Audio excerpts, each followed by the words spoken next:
The humor was fabulous. You started right off with questions. Well, you started right off with humor, and then you involved the audience by asking them questions.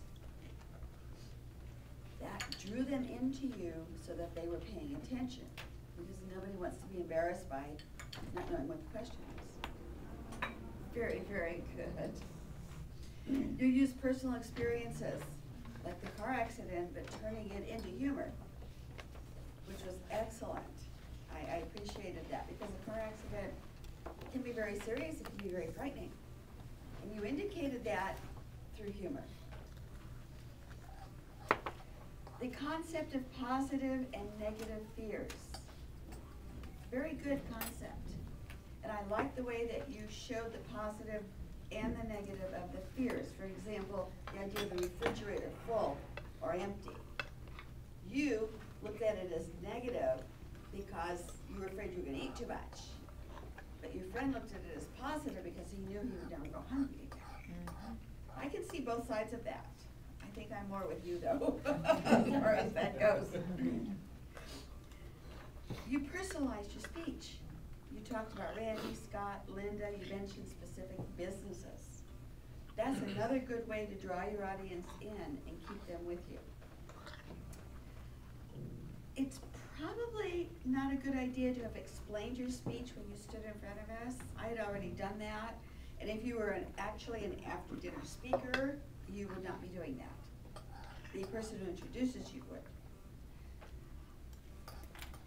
You probably then should pretend that we were the audience as opposed to Toastmasters. I felt that you asked a few too many questions. Your one or two would have been great, and then get on with what you wanted to say. And again, also asking if the audience, calling on people who raise their hands. You mumbled a few times. It was hard for me to understand you. I'm not sure whether you were just talking to yourself or what. But all in all, you kept relating your speech back to fears, the positive and the negative, and that was the theme throughout.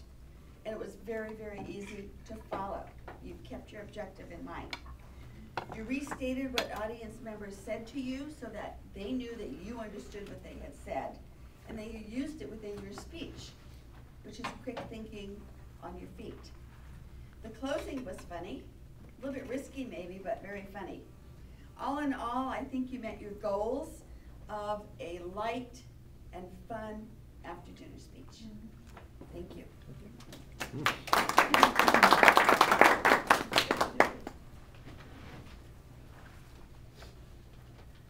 Very good. Give Scott a moment to get up here. Thank you, Ryan. Scott will be evaluating Linda this morning. Okay, great introduction. Thank you. Keeping it simple. Linda, thank you for, as always, an energetic speech. I feel like I should come out in front in order to, evaluate you, because you're just always out there with us. You have a natural flow of energy that just comes, and I think it envelops the people that you're with. You got an infectious smile. Your gestures are great. I love the gun to the head and the moving around. Excellent. One thing, though, I did notice is that when you aren't doing a gesture, the hands immediately come back. Initially, they were ringing, but that only happened a couple of times, so I don't think that's necessarily a bad thing. And there's a certain warm-up phase that I think we all go through when we first start speaking up here for any speech. And your default is to come and do a little bit of ringing, but it was only the first couple of times, and I was watching for that. And later on, they'd come here, and then they'd be down, and never came to the side, though. They'd always come here. And so maybe try some where they're just off to the side or another way, because the temptation is always to ring when they come together. But you didn't do it much, only at the very beginning. So I thought that was good. Back, though, to the point of your speech, which is organization, which is something I have a struggle with, because I want to go in every direction. But, oh, squirrel. No.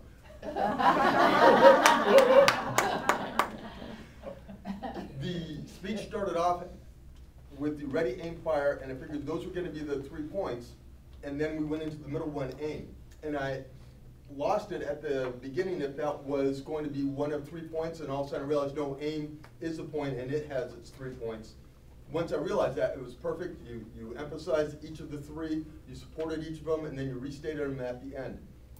So the organization was right in there, good. The one thing though, to wrap it up, and I say this with most speeches, is the linchpin at the end, and I felt that was missing. I felt it was a good recap, but I felt what was the impetus or the point of it. And I thought it might have been helping on the last thing to say, by applying those 3 things, you now had that new focus in your business and going out, and won't each of you, I hope it does the same thing for you, kind of thing. That was about my only critique, actually. Going back on the 3 points, the recap, aim, great gestures, you spoke without using notes, so it was all from internal information going out there. You obviously had studied that, prepared for that, given that, but I also know you like to do impromptu speaking. So it was not an overly rehearsed speech. There's a lot just coming out what flows naturally for you. And that's good, that's a natural talent, but also don't rely on that all the time when you're speaking. So I think there's a tendency to do that. And nonetheless, great natural talent, enjoyable speech, love your style. Thank you.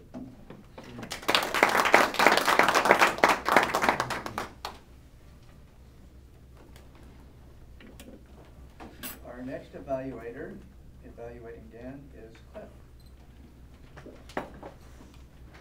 Thank you. Well, I don't know if I can follow Scott very well.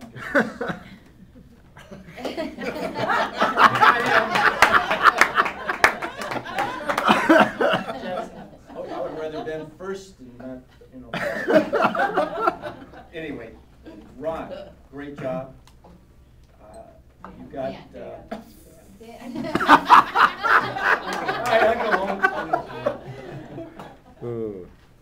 That's because he called me Phil one time. There we go. You're the doctor. Dr. Phil. It was an excellent job. I followed through your gestures, your reflections, everything that you were supposed to accomplish with your speech, you did. Great job.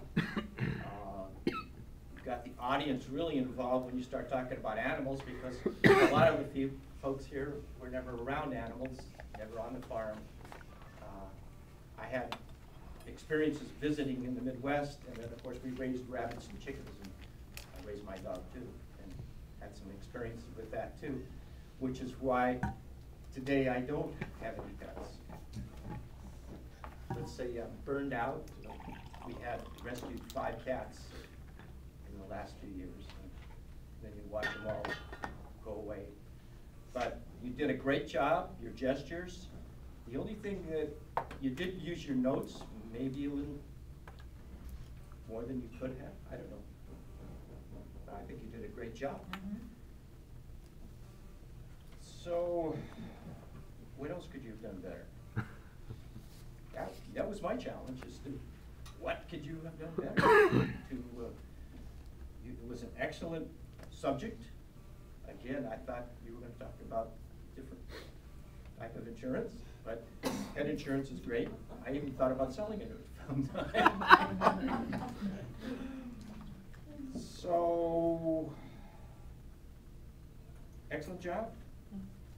I couldn't find anything to improve on. Thank you. So, there I am. Do I get a green light yet? That's 2 seconds.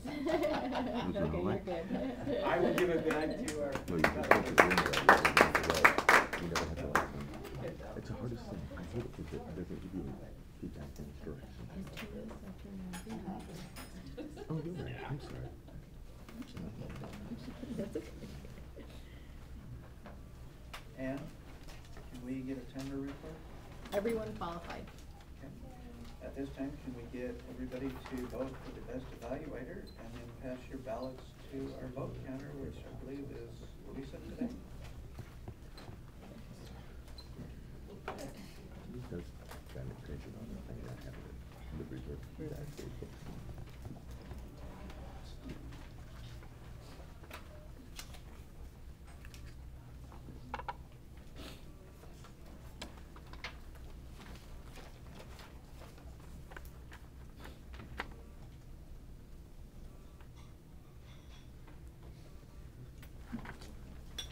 Okay, at this time, while everybody's doing their voting, we're gonna, excuse me, evaluate the meeting. I got here about 1 minute to 7, so I was basically fairly on time. The room was set up, the banner was up, the lectern was up, the sign-up sheets were already